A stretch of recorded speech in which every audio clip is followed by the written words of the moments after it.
Hey guys, this week's podcast is brought to you in part by MyBookie.ag. Who should you bet on, you might ask? Where you're betting at is just as important. MyBookie has live in-game betting, the most rewarding player perks in the business, and a mobile site that makes wagering on the go a breeze. Join MyBookie now and they'll match your deposit with up to 100% bonus. Head to MyBookie.ag, use the promo code Cabana and activate that offer. You play, you win, you get paid, and now you'll enjoy this show. This is the Art of Wrestling with professional wrestler Colt Cabana. All right, how you guys doing? Come on in, sit down, relax. You're about to listen to the Art of Wrestling, a professional wrestling podcast. It's a life podcast. It's a personal journalist. It entryways into the minds, the souls, the hearts, and the lives of the people involved in the world of professional wrestling. I am your host. My name is Colt Cabana. I'm a fringe goer. I'm a podcaster. I'm a live eventy man. I'm a comic. I'm a bit of a stand-up, more of a sketch, a little best at improv. I am Scottish, though. I am Scott-ish. Most importantly, though, I am a professional wrestler, and I am sitting here live in my studio apartment in Chicago, Illinois. Before I go any further, this is a fan sport and listener support, a podcast supported by people just like you. Give it to you free of charge every single Thursday. ColtCabana.com, iTunes, SoundCloud, wherever you get your podcasts from. A couple great ways that you can support, rate, review, and subscribe on iTunes. Tell a friend, tweet it out, Snapchat it out, use those new Instagram filters. Make yourself a bunny and look really, really cute, and then tell your friend that you should listen to The Art of Wrestling.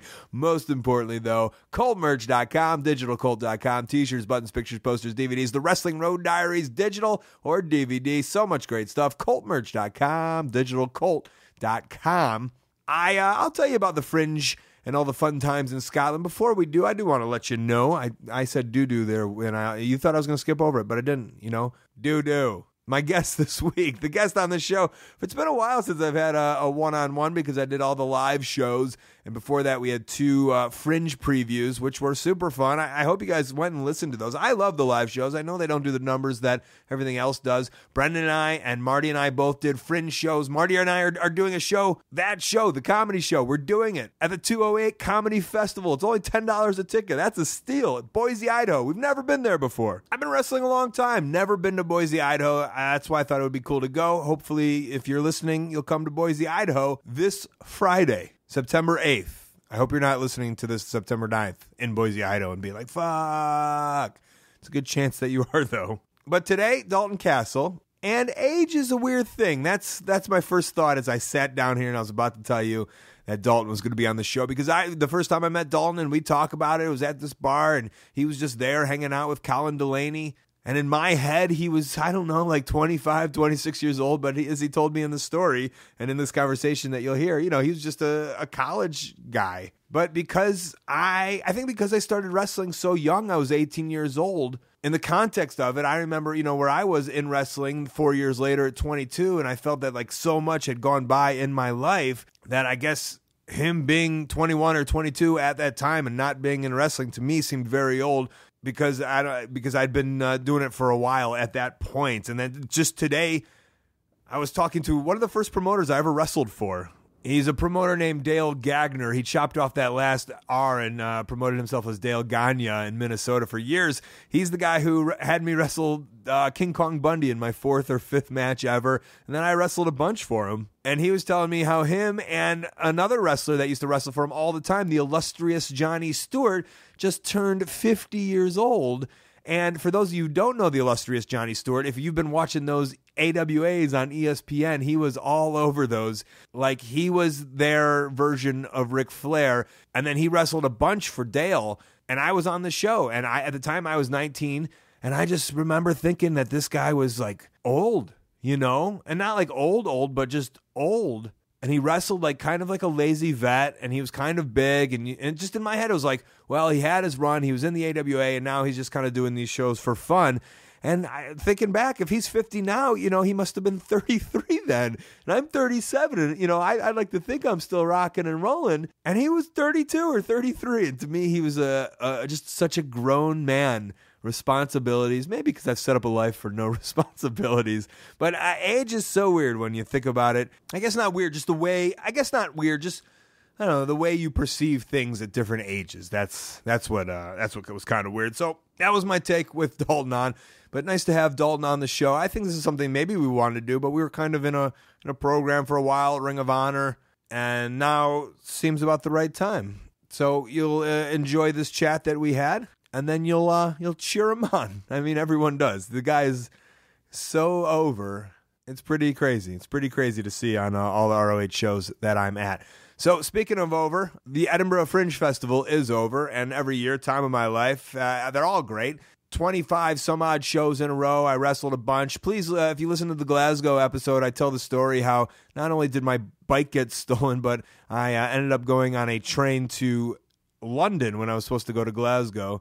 And that was a fucking day and a half. But performing, doing these shows every single night with Brendan Burns. I mean, we just did show after show after show, and I got to see all these amazing comedians and amazing shows. I got to see a show by the amazing comedian Mark Forward from Canada. He was so funny. And Tom Walker from Australia, and Rob Kemp did this show called The Elvis Dead, where he sang the plot from Evil Dead 2 to the songs of Elvis Presley. I was a part of a show called the Alternative Comedy Memorial Society, and I would go up and I would do bits and I would help host, and I was on a show called The Wrestling, where the comedians wrestled the wrestlers. I wrestled a comedian named Tom Perry. We had a 15-minute match. I mean, he trained at the Progress School in London for a while, and then we had a 15-minute match in front of 1,000 sold-out people at the Pleasance Dome. And it's hard to explain. It's hard to explain the Edinburgh Fringe Festival. I invite anyone who ever gets the opportunity to come out for a week and take in as many shows as you can. There's just shows going on every single day at every single hour. And it's fun to be part of this community, and it's fun to be inspired, and it's just so much fun. It's, I don't know, like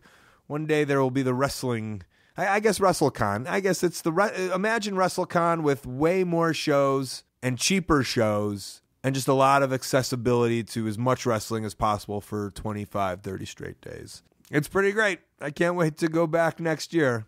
And if you're in Edinburgh, we did our show at a place called the Monkey Barrel, and that's a comedy club, a cheap comedy club all year long. Go there. I recommend it. And before we get to Dalton Castle in a second here, I'm doing a live podcast at the Now Hear This Festival this weekend. $10 off the Sunday lineup. It's me, Ryback's show, and Sam Roberts' show, all three in a row. A great deal. $10 off with the code COLT. NowHearThisFest.com. I also wrestled at AAW this past week and did stand-up at the Laugh Factory. That was kind of cool. I'm starting to do some stand-up.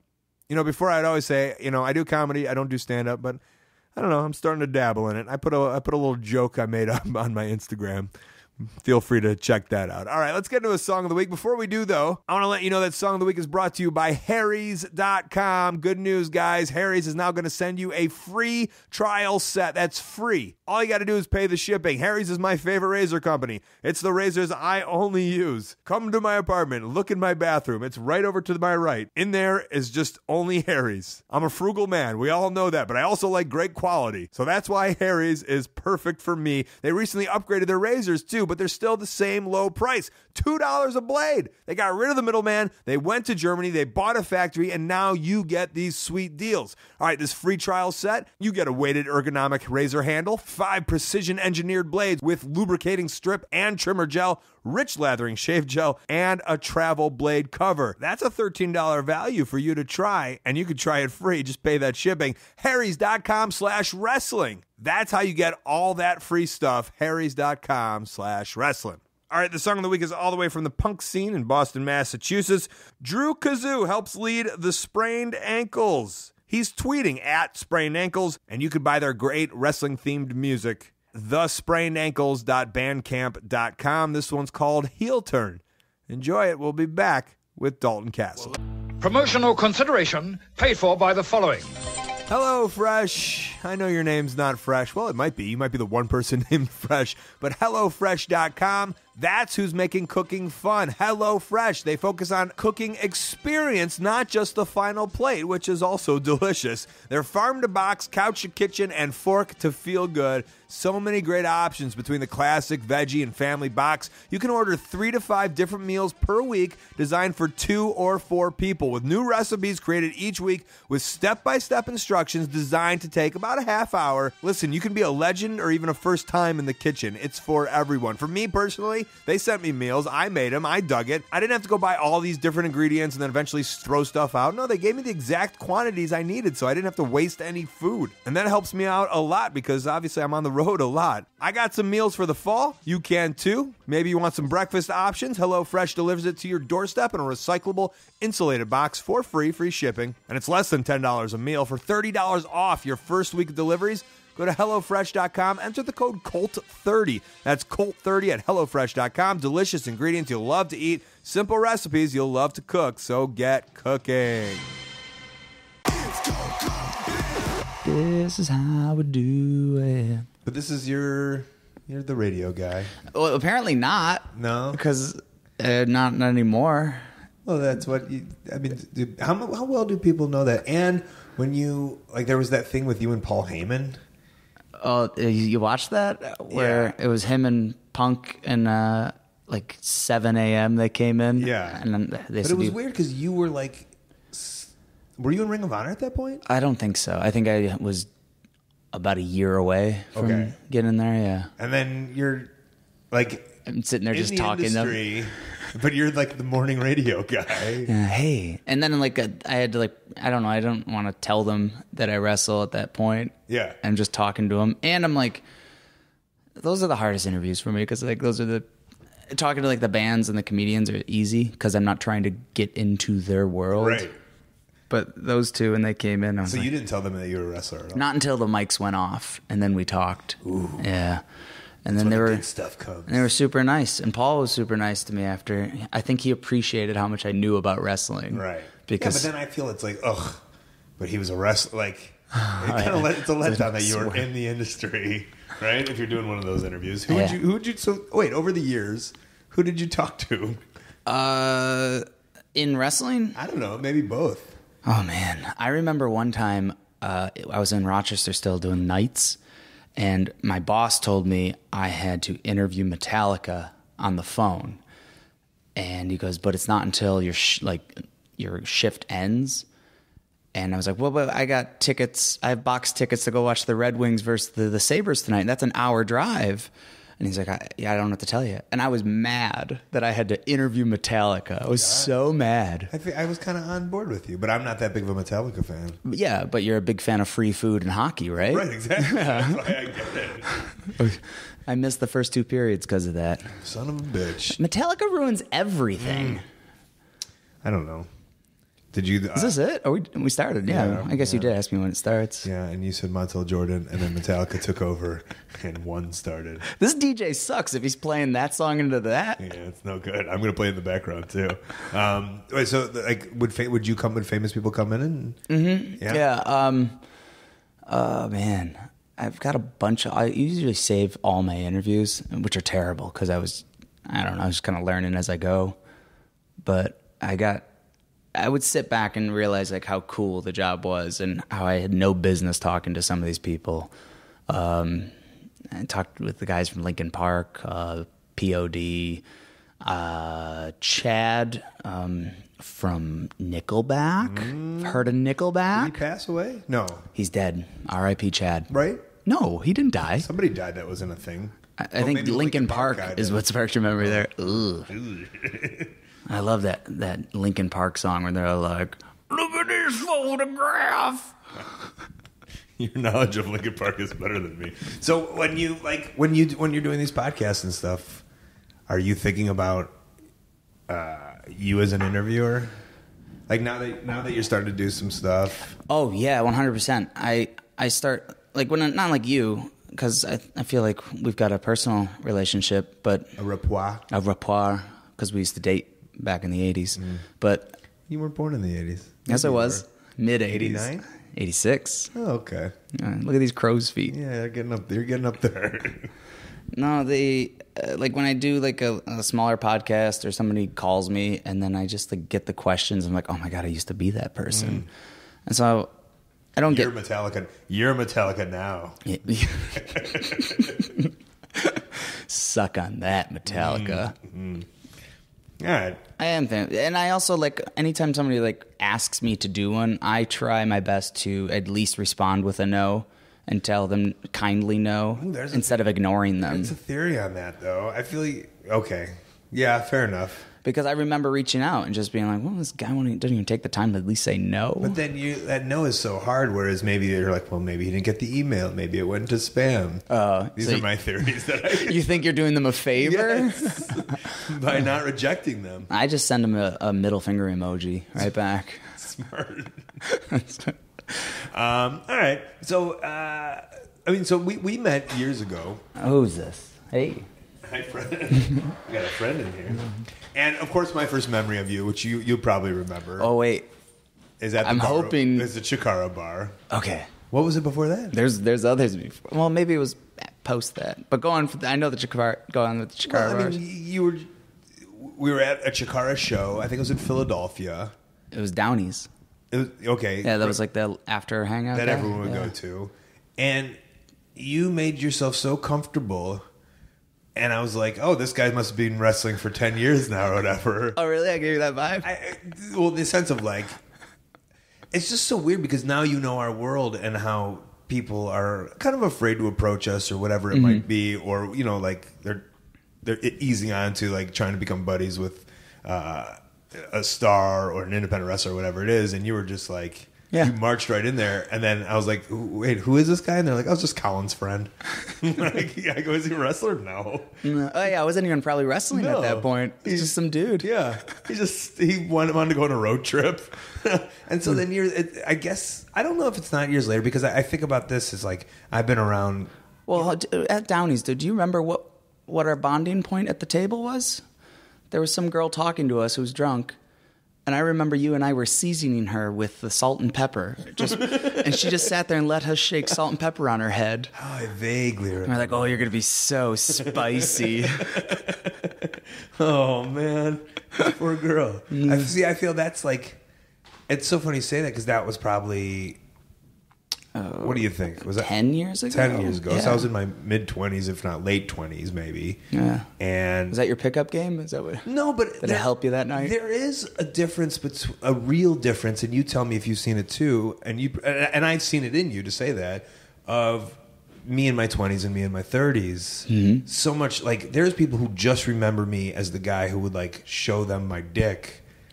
And it's just like looking back, I'm like, oh God, that's your impression. Oh yeah, of me is like And that was a big fear, like coming into wrestling, because I felt like as I started to be a wrestler, I always was on these road trips with Colin and Jimmy and stuff, and I had no intention to be a wrestler, so I didn't care if I was burning bridges and I was still like a early 20s hurricane, just going out and partying. So. It's amazing you didn't hate me that night.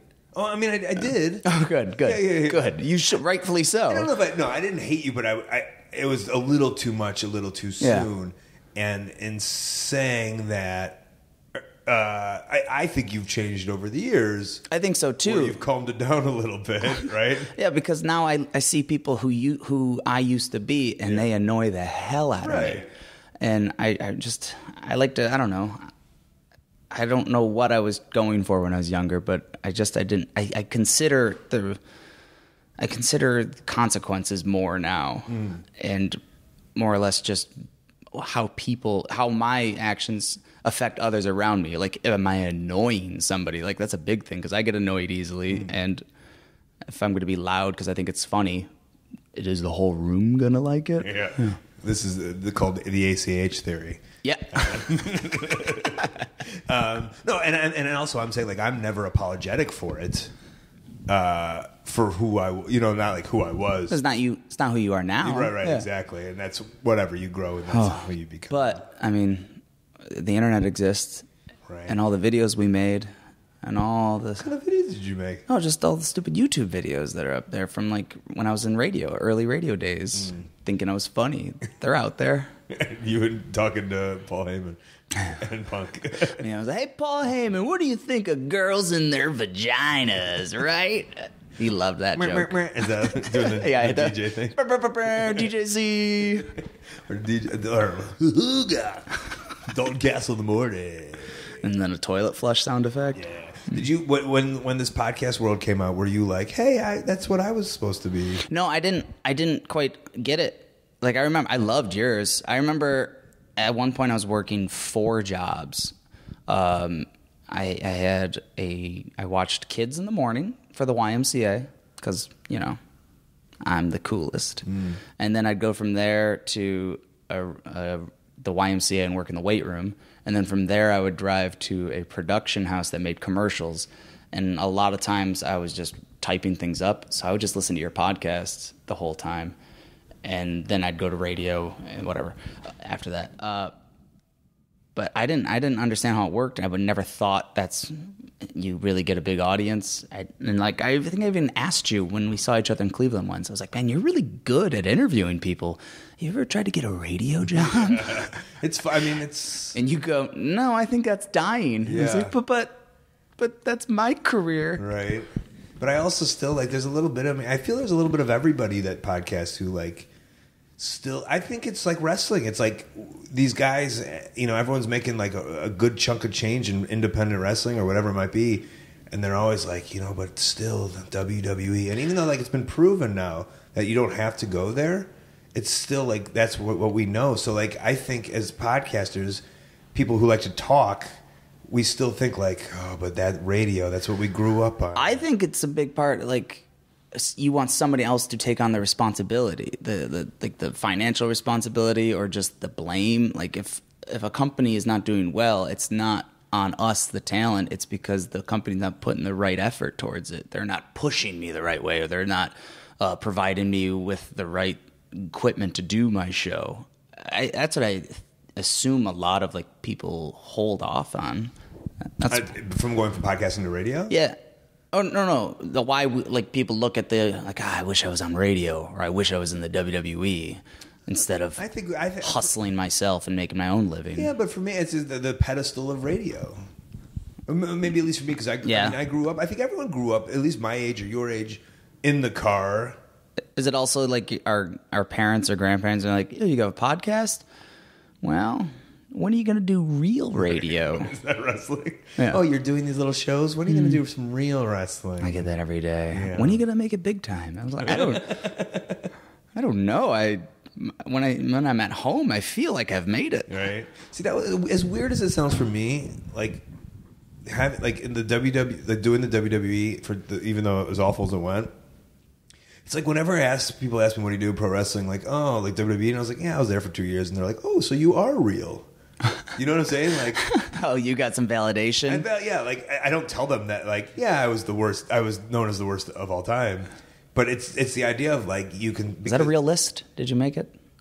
Are you the worst of all time? The people of Reddit literally made a list. And you're on it. And I was number 1 is the worst. I had the worst record, 0-7. I'm so proud of you. Yeah. I think it's great. It's especially, I'm up at the Fringe. It's my material every night. I get to laugh every time. Talk about who was the worst. Oh, no. You just ruined a joke. You burned it on this podcast. Now everybody who comes to your show this evening. Oh. Are we live? Is this live? Are we live? This is live. We'll be right back with Metallica. I did have James Adomian. You know who that is? Yeah, that's the guy from The Thing. He's a comedian, and he does... Now I know who he is. He does Jesse Ventura. He came and did our show as Jesse Ventura. That's who does... Oh. Yeah. I listen to, Comedy Bang Bang, and he's the greatest. He does Tom Likas also. Oh. And so his Ventura is amazing, though. And he came and did the show as Jesse Ventura. It was out of control. Everything was, let me tell you, McMahon. Okay, but you said you didn't even want to be a wrestler. Well, I'll take that. I think I always wanted. No, but when you said you're going on these road trips with Colin Delaney, who was fresh off of WWE, too. Well, I started when he got off. I think I started... Sexually? Yeah. I started shortly after he got fired. Oh, okay. But I was traveling with them since I was 16. Were you really? Yeah. Jimmy Olsen and Colin I would just travel to first it was to Schenectady, and then I'd hang out at the one in Rochester, and I just started befriending all these people, and then eventually they brought me down to Chikara to hang out and meet people. But that, like you said, that was in your early to mid-20s, if not, or whatever. I was in high school. When you were at that bar with me? No, when I was at that bar with you, that was probably when I was in college still. Okay, that makes sense. Yeah, you had a very fratty vibe to you. Yeah, and I probably wasn't a drinker back then, so we probably weren't drinking. Maybe that's why we were talking to each other. I feel you were drunk.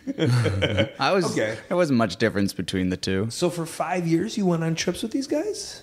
Yeah, for a long time. How did they befriend you at 16? Well, I grew up. Well, Colin was in my kindergarten class.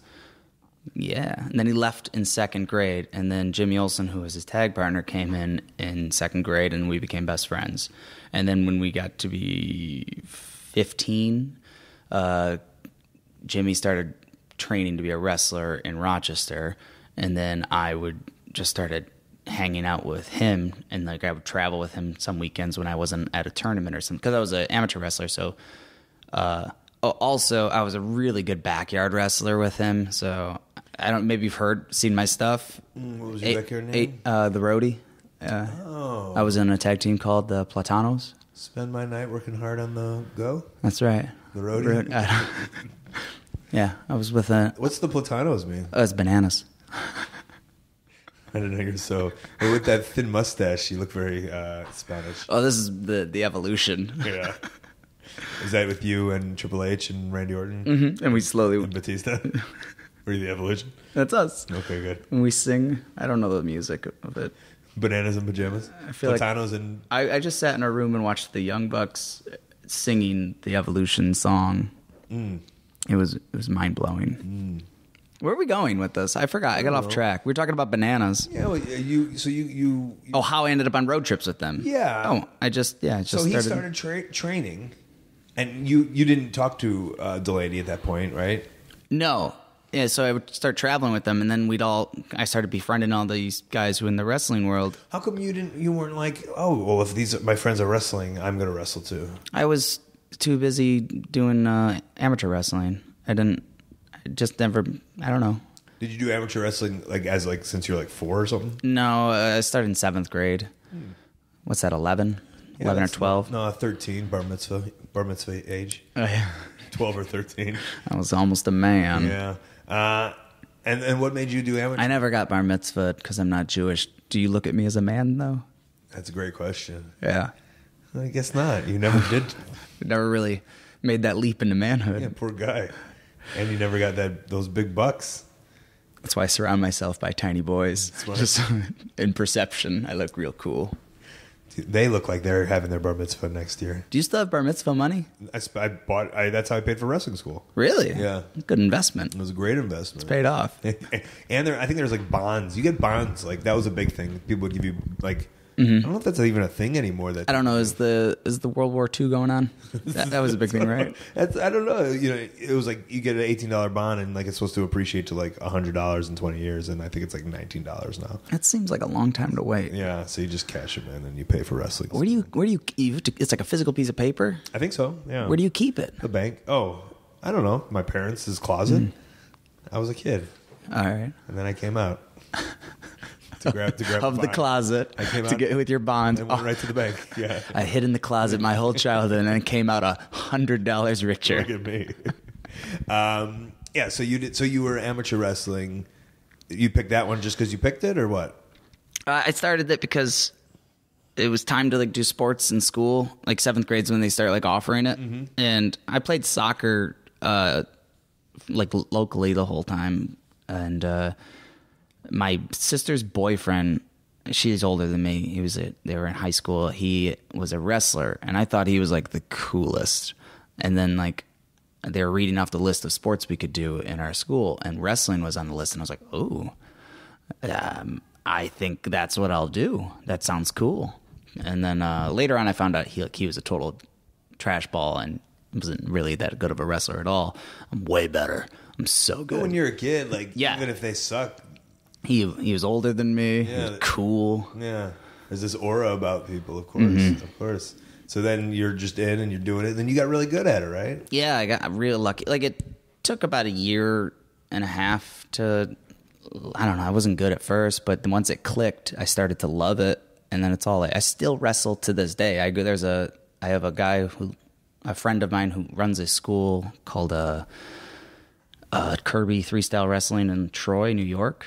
Just, I'm see what I'm doing there, plugging him. Yeah, good. I go there and I work out like a couple days a week and still training Greco and stuff just because I can't stop. Who's in there? Yeah. Like coaches? No, I mean, is it like kids or is it like... No, it's college age guys. I mean, he coaches kids in like the evening. He does all ages. But like when you go to wrestling class... There's college age kids and open division guys. I mean, are you the oldest guy by far? No. There's a couple of... Bobby Fish, I used to get to come up with me. Yeah. I was teaching him a little wrestling. But I guess it's kind of like, I don't know, it's like gymnastics once the Olympics are done. Like, what are you doing this for? Just to stay in shape. For staying in shape? I'm not competing.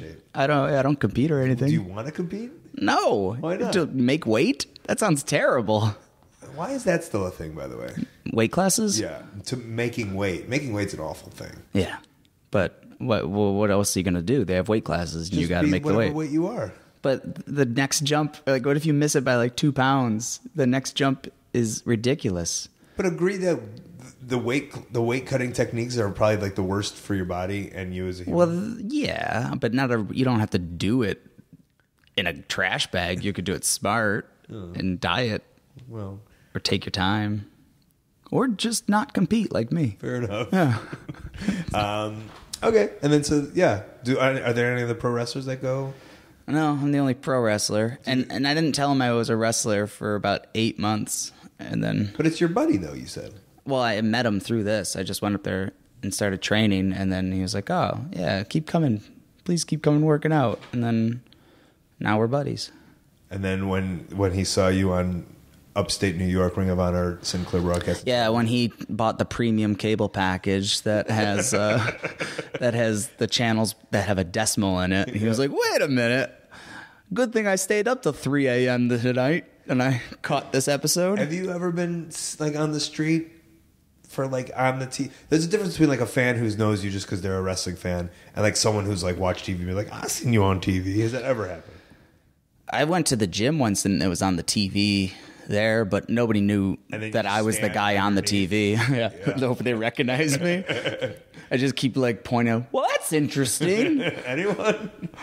I remember when I would work out at Bally's, sometimes on a Friday night or Thursday night, they would have SmackDown on. And I remember and then I was on SmackDown.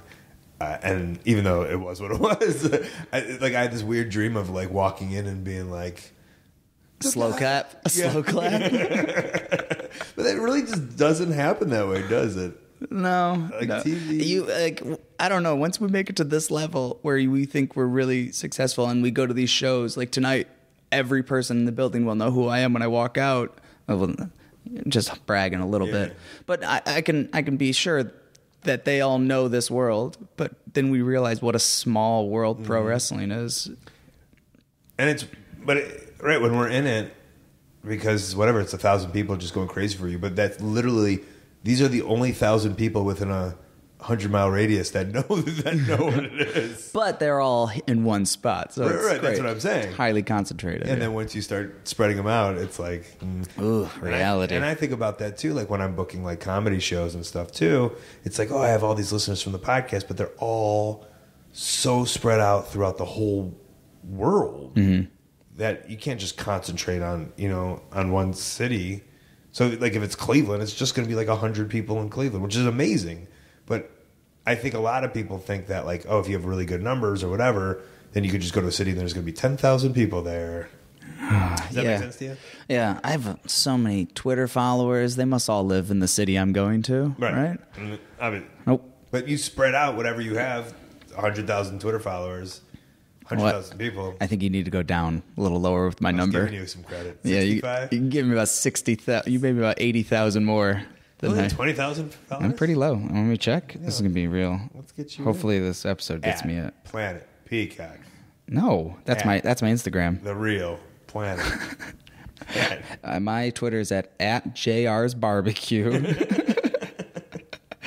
I have 24,000. Fuck. Suck on that, Miss Ramsey in 7th grade who said I'd never grow up to be anything. And she was right. Yeah, she's right. Okay, so you go with these guys for fun. There's more to life than Twitter, Colt. No, that's why I just jumped off of it. Thanks. Yeah, thanks. When we just cut, I cried for about 8 minutes. Now That was we're our edit point. and 3 luchadors came in unmasked, and I know who was who. So you're traveling with these guys, and at no point you're like, so I get it. You're wrestling, and then you're in college, and you're doing college. Or you just like, I'm living up college, but also going on these road trips? Yeah. That's that's exactly what it was. I'm just hanging with my friends because I like to travel and I like to hang with them, and I don't know. I just liked being on the road. It was interesting. Yeah, it was fun. But I think what happened was it started dwindling down. I went to the Nationals my junior year, didn't All-American, and then I didn't get the wild card bid to go to the Nationals my senior year. And of then, high school? College. Okay. And then my wrestling's done. I don't know, like, it's done. I'm about to graduate college, and I just sat in my room for a while watching Food Network and eating Cheez-Its. And I came out at the end of the semester with long hair. And then... Boy's got some Cheez-Its hair. Look at him. Mm-hmm. And this was when Colin was... Judge Judy and Cheez-Its hair right Yeah. there. And Colin was, I think, still in the WWE at that time. So him and I moved back to Rochester and got a job in radio, and him and I were hanging out a lot. And one night, him and Jimmy just cornered me in a bar, and we're like, "What are you doing?" It was really mafioso. We had a corner booth in some, I don't know why we were in a club on a Wednesday night, because that's what you do in Rochester, New York. Yeah. And they had their both arms around me, cornering me, and they were both on each side of me, just talking to me, "What are you doing? You should be doing this. You already you already know how this works. You should be doing this." And I was just it just clicked. It was yeah, you're right. I should. There wasn't any of you I was hoping for that moment of them to tell me to do it. I think I needed somebody to push me. I guess I always self-consciously watched it, and I'm I like this. I always loved wrestling. I just never thought it was for me. You don't think it's for you. You just that's those guys are doing that. I'm doing this. Although I was secretly, unwittingly preparing myself to be a pro wrestler my whole life by being an amateur wrestler and then going to college and getting a theater degree and broadcast and learning how to use equipment and stuff to film myself. It was so stupid. You're literally everything. I just needed somebody else to tell me. Yeah, you're everything I tell kids to do if they want to get into wrestling. Yeah, and I had all these friends who were wrestlers who could get me bookings once I started. It was an accident. It was a beautiful mistake. Yeah, perfect. Yeah. Do you know any different languages? No, I can maybe order food in Spanish. Well, that's the other thing I tell people is if you want, hey, if these kids that are 14 or 15 are asked and tell me they want to be a wrestler, I'll be learn how to do theater, do improv, learn how to use editing software and equipment, and also learn a different language because to go to Mexico or to wrestle with wrestlers like that, it's such a leg up. Or if any time hey, we need people in Mexico, or we need whatever, you're going to use the guy that speaks Spanish. I can do a really offensive, broken English Japanese accent thing when I talk to people. Does that count? Yes. Well, that's Japanese 102. Oh, okay. Yeah. Why do we do that? And you're in the locker room and everyone's... Because we have to slow it down for them. But we don't have to do an accent. Yes, please. Yeah, maybe no. Because that's how they talk to us. Oh, all right. So you think we're being offensive, or I don't think so. I don't know. I think that's how they talk to us. So we're talking to them in a language that they can understand, which is shitty broken English. Because we're so ignorant that we can't learn Japanese like they've learned English. Yeah, thank God somebody's putting some work. You're right, it's them. We'll meet you halfway, but you do all the work. Not America. Awful. So do you even get trained? Quickly, I did. On the as going to shows, or so this guy in Rochester runs a school. He's still got it. His name's Hellcat. Of course. Yeah. You've worked for him. I worked for him. And not only that, I was doing something, and some guy came up to me and he was like, I'm Hellcat's partner. Ooh, I didn't. But it was like weird... I think it was like at like a comedy show or something different than wrestling. He's a partner. I don't know. Like 22 years ago. Oh, okay. He might have been like an extra in something. It was very odd. Anyways. Well, with hanging out with these guys on the road and stuff and like hanging out at the Rochester shows, somehow I convinced this guy to like me. I became friends with him, and he was cool with them training me in his school. Gotcha. So you didn't like pay a fee? No, lucky. Yeah. He would let, when they went to training, you could show up, and he wasn't going to do the hard lifting. Your buddies will just train you. And I think he saw some value in having me there too, because they did let me come in a couple times and like teach people throws. Like in like one of their sessions, I came in and showed some suplexes and stuff, which really stuck with a lot of them, I think. And one of my students was Taz. Yep, he did all right for himself. Yeah. All right. Well, that's nice. So free training. Yeah, free training, and then he booked me on his shows, and that was my intro to it. So the idea that you were in you weren't like 17, you were in your mid-20s, maybe? 22, 23. Okay. Yeah, I just graduated college. A theater degree, broadcaster, doing radio stuff. So like when that first match comes, are you like overly confident and cocky, or? No, nervous. I knew I wasn't getting it. I knew I could do the movements, but I didn't know how wrestling worked still. I didn't know where things went or why you would do something, or I just remember like as soon as I tagged in like that first match, Hellcat was on the other side actually, and I just remember him yelling, "Slow down." I was like, "Don't tell me what to do." And it didn't go terrible, at least. Yeah. What was your name? But I didn't come through the curtain after the match and go, "Top that, bitches." What was your wrestling name? I think I wrestled as Geel for the first couple of months, which is my last name. Yeah. Oh, I thought it was from Street Fighter? Guile. That's Guile. Yeah. Did you get that as a kid? But I did it because that's the name I was using on the radio at the time. So it was like You had a single name? Well, I was using Brett the Geel, and then my boss was like, you just gotta be Geel, man. That's what cool radio guys do. What's a the Geel? In high school, I was a real dork and would just put a the in the middle of my name. Okay. A Geel isn't a thing that I should know, is it? No. Yeah. No, I just thought, I just 16-year-old me, thought the sounds cool. Dalton the Castle makes sense, though. Yeah, it does. Because that's a noun. And that's how you could describe your wiener. His name is Dalton. It's a fortress. You ain't breaking these walls down, ladies. Wait, what? What about a moat? Is there a moat down there? Yeah, of crabs. Ladies. You like that? I've been on a bus for a few hours. Why are we doing this now? Because this is how it's done. We're at a rest. This is the life. Like it's and I think I regret everything we've talked about. Really? Yeah, erase this. Let's get some. I'm not going to get sued, am I? Oh, Jesus. I heard people get sued when they do this thing.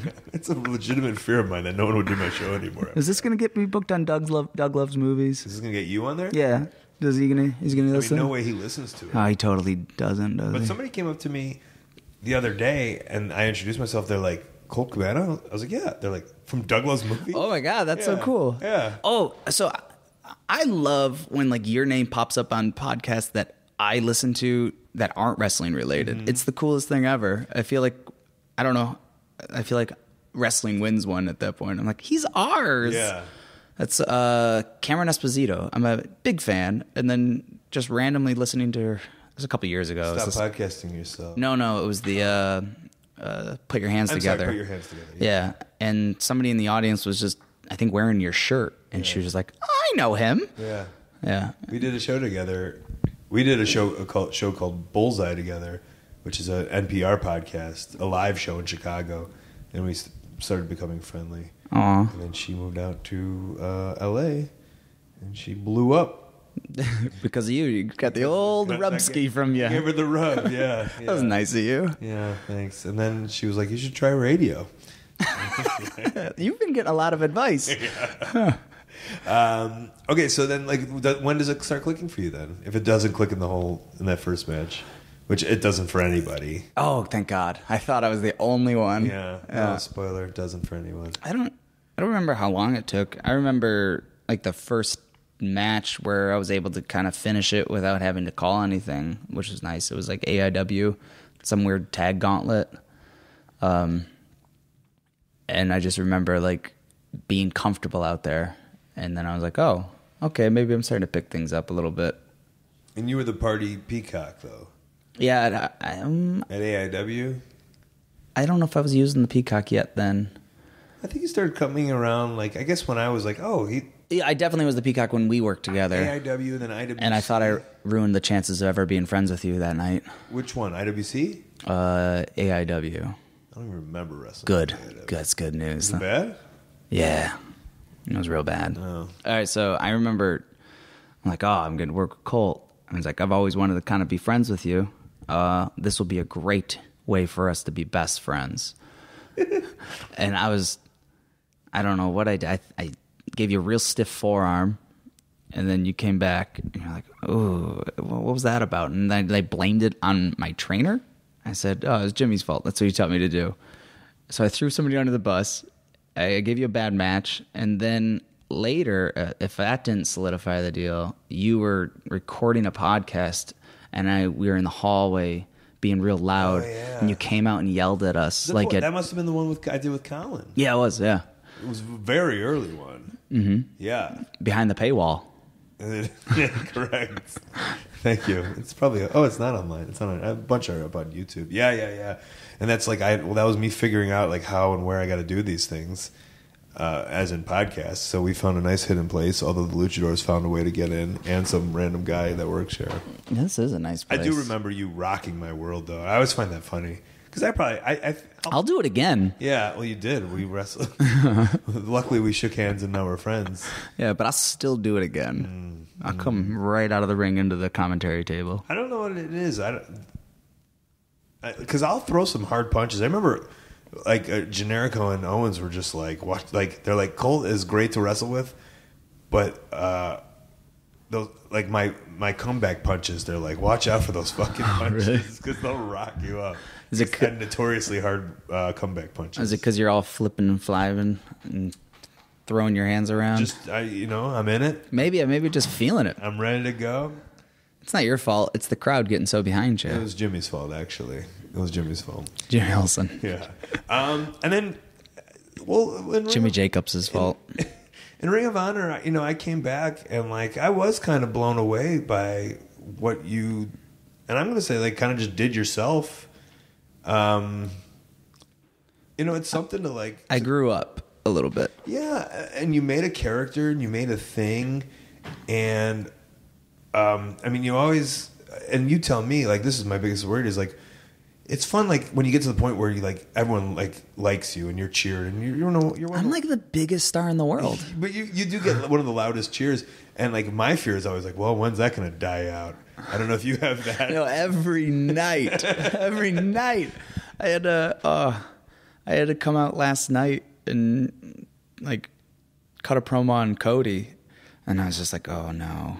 This is where they all. This is the night. Yeah, this is the night. And then as soon as the music hits, I was like, I was at ease. The fans are great. Like I'm constantly reminded of how lucky I am to be in the position I am, or that the fans chose to support me.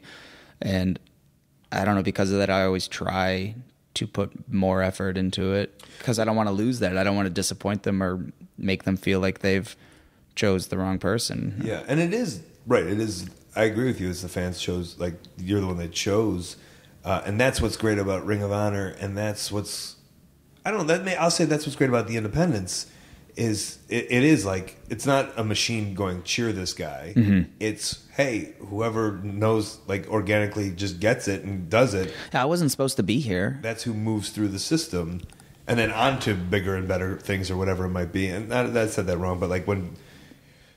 I don't know. You look at some of these guys that WWE are grabbing. It's like they're just dudes, but they're the ones who were great. And have, like 10 years ago, you tell me Kyle O'Reilly. I watched Kyle O'Reilly do dark matches when Tony and Davey brought him in, and he was like, fucking god awful, you know. And it's not like a system grab. He's not much better now. Oh man.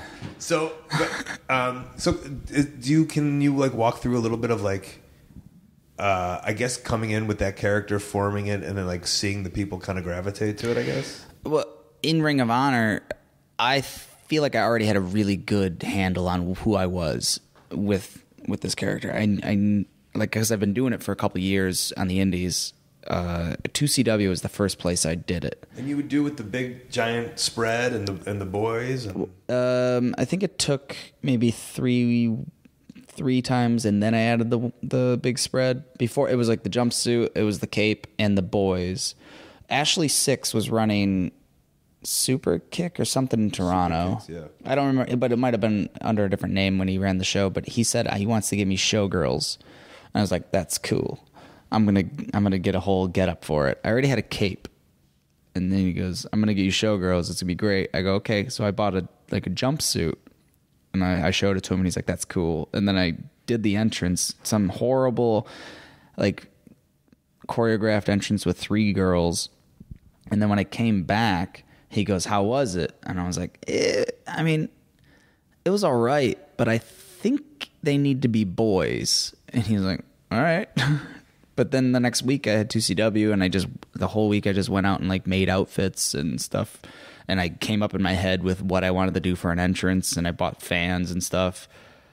And that's pretty much how it happened. And just always grabbing trainees to be your boys, or whatever. Yeah, I was late to that show because I had to do afternoons in Albany, and I was leaving. As soon as I did my last break on radio, I hopped in the car, and I'm driving. I'm already late, and we're on first. And I call Nick Ando, the captain, and I just go, "Find me 2 decent-sized boys."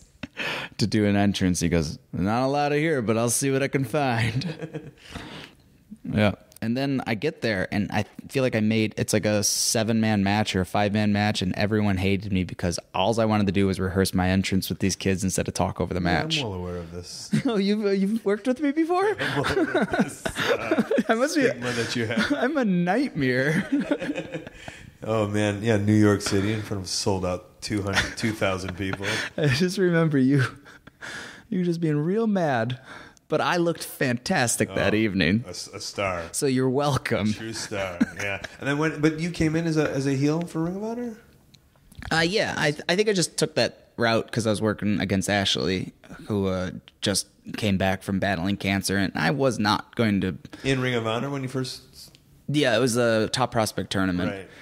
And I don't know, just sometimes the character, if you're new to a crowd, it's easier to go heel, I feel like. Yeah. And have them just be into it as opposed to be forced to be like, "Look how good I am. Cheer for me." Cheer for me, guy you never met or seen or care about. This whole flamboyant, over the top thing. You're going to love this. But I was like healed for one day. That was it. Right. The fans said, "No, that's not happening." Yeah. But that's kind of nice, though. It felt real good. Yeah. I felt, because it's such a long day. I know this is like my one kind of shot. I've been like begging for years to get a chance here. Mom spaghetti. And mom spaghetti. My palms are sweaty. And finally I get an opportunity to be on actual TV. And thank God I've already figured out the character, and everything was just easier after that. And then you had a choice with TNA and Ring of Honor? Was that a thing? Yep, I did. And you chose Ring of Honor? Did I ever? Oh. No, I did. I 100% did. Hey, what goes through the decision of that? That seems like a hard process to go through. It was. Am I too far? It was... all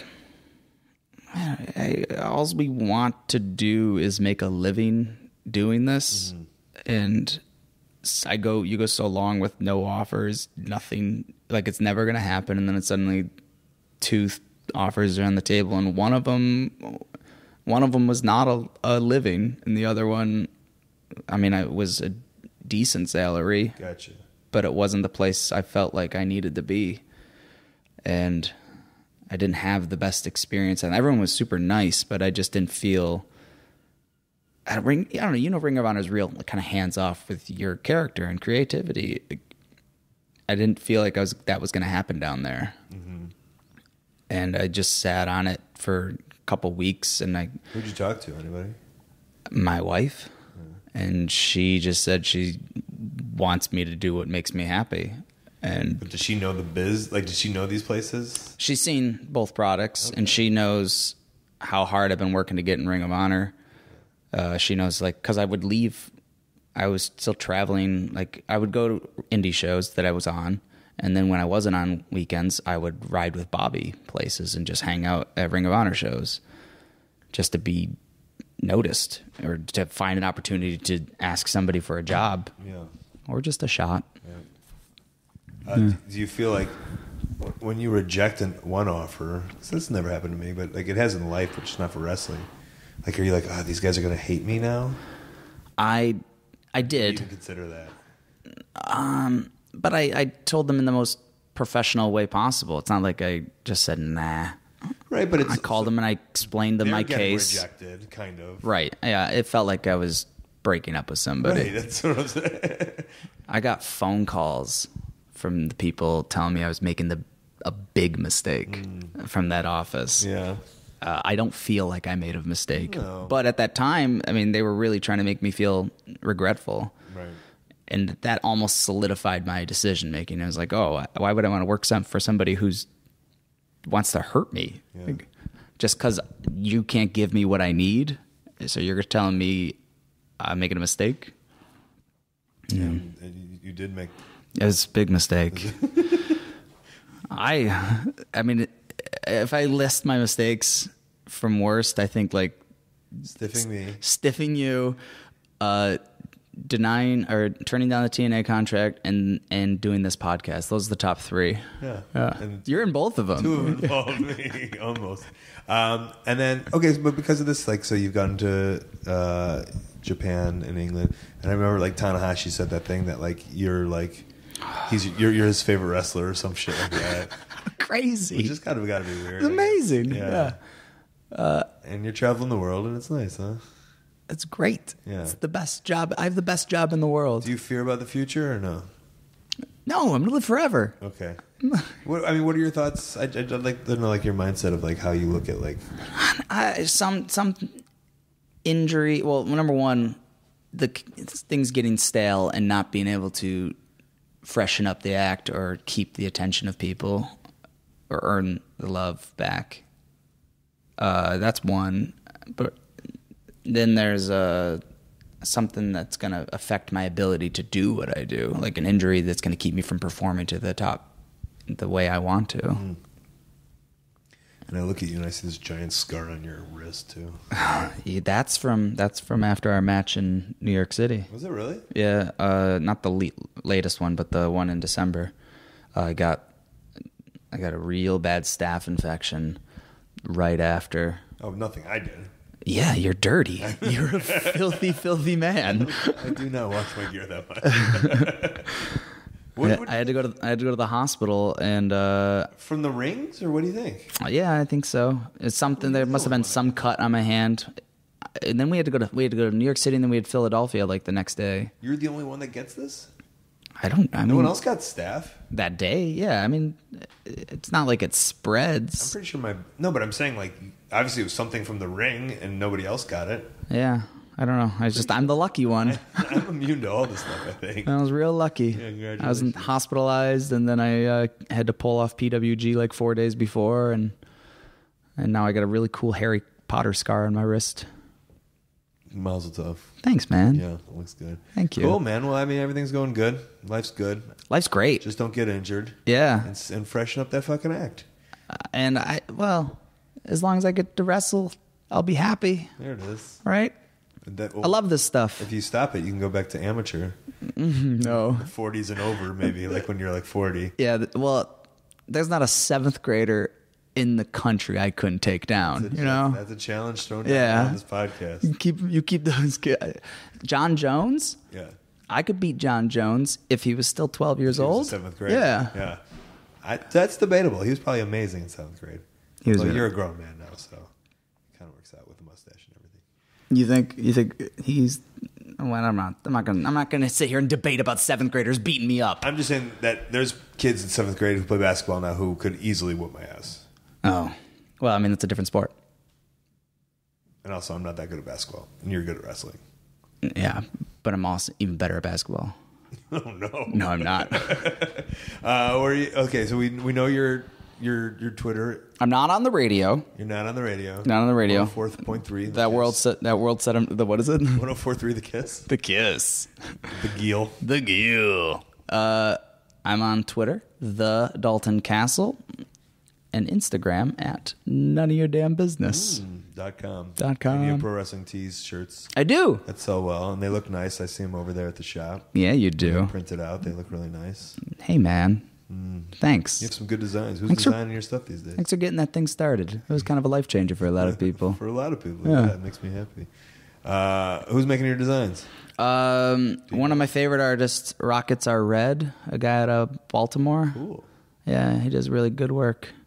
Yeah, you always. You know him? No, but I know when I see your designs, you always have some cool ones. Most of them I've done myself. Really? Yeah, but any of the really good ones he's done. You're a designer too. Yeah, you do it all. I can do Photoshop. I had one of the very first Photoshop versions in my house because my father was a big dog at Kodak for a long time. Really? Yeah. When I was like growing up, so I got to learn it when it was like the very first program for like at home use. That's really interesting. Yeah, but I really didn't keep up with it, so like I still only do the old way of everything, and it takes me forever. Do you have a lot of Polaroids around the house too? That's not Kodak, man. It's a different brand. I'm thinking of the little the yellow. Oh, the Fun Savers, where you just take the pictures and then you turn the whole camera in, right? Yeah. We had those. We used to get them for free. Nice. What a life. The refrigerator where all the butter goes, there was just film rolls in there instead of butter. Oh, yeah. The life of a Kodaksman. Mm-hmm. All right, bud. Thanks for being on. Thanks so much for having me. You're welcome. You delete this, by the way. I don't like this. I'll push this button to delete. Delete. And delete. All right, Planet Peacock on the show. Dalton Castle, nice to have you on. We did that one while I was in Scotland. That worked out. Wrestled for Ring of Honor in Edinburgh. Did a little podcast. Now I'm back here giving you that podcast, and we're both back home in America feeling good. I am going to get out of here. Before I do, I got some plugs and upcoming events. All right, the best way that you can support ColtMerch.com, DigitalColt.com, Twitter and Instagram at Colt Cabana, Facebook /AOW Podcast, also /Colt Cabana, my storytelling podcast, Pro Wrestling Fringe, which I just finished 3 new ones. They'll be coming out soon. Plus, past archives of the show. They're ad-free, and they're now on StitcherPremium.com /Colt. Use the code COLT, get a free month. ColtWrestling@gmail.com is my very public email. Maybe you're a promoter, want to put me on your upcoming show or convention. I got a YouTube channel. I also got a website, ColtCabana.com. That's where you can find my P.O. Box. Send me something fun. Upcoming Thursday, September 7th, tonight if you're listening, Minneapolis, Minnesota, Facebook /First Wrestling. Friday, September 8th, Boise, Idaho, 208comedyfest.com. Marty and I are doing some comedy. Saturday, September 9th, Rahway, New Jersey, WrestleProOnline.com. Sunday, September 10th, New York City, NowHearThisFest.com. Use that code COLT, get $10 off for the whole day on Sunday. Friday, September 15th, Cleveland, Ohio, AIWrestling.com. Saturday, September 16th, Marietta, Ohio, remixmain.weebly.com. Friday and Saturday, September 22nd and 23rd, Las Vegas, Nevada. I'll be doing commentary for ROHWrestling.com. Friday, September 29th, Montreal, Canada, Facebook /CRW Wrestling. Saturday, September 30th, Ottawa, Canada, C4Wrestling.com. Sunday, October 1st, early show in Oshawa, Canada, Alpha-1Wrestling.com. And a late show, Toronto, Canada, Facebook /Greektown Wrestling. And Saturday and Sunday, October 7th and 8th, Dublin and Belfast, Ireland, OTTWrestling.com. That is the show for this week. Huge thank you to you guys at home for listening, spreading the word. I do appreciate it. Thanks to Dalton Castle. Thanks to Cable Guy Jeff and Stu Stone, Kid Russell, Matt Jenkins on the music, Dane Miller and Creaky with all their tech help. I do have sponsors. I'd like to thank HighSpots.com, a VOD service. That's amazing. They got all those old PWGs, $5 wrestling, AMA knee pads, gears, masks, wrestling rings. 1HourTees.com. They help run ProWrestlingCrate.com. They help run ProWrestlingTees.com. That's where you can support your favorite independent wrestler directly. TweakedAudio.com/Colt. The earbuds that I use get over 30% off and free shipping just because you listen to this show. All right, I am done. It's been a while since I've been in this little studio thing, talking on this microphone. Feels nice to be back. I got a real busy weekend, and as I read, I can see I'm going to be in a couple different countries, doing Canada, doing Ireland, and I will be back in Japan. I don't know. I haven't told anyone the dates, but I'll be back this year, and I'm excited about that. So you'll just have to wait. Should be good ones. All right. Hey, this is The Art of Wrestling. For Colt Cabana, I'm Colt Cabana. Thanks.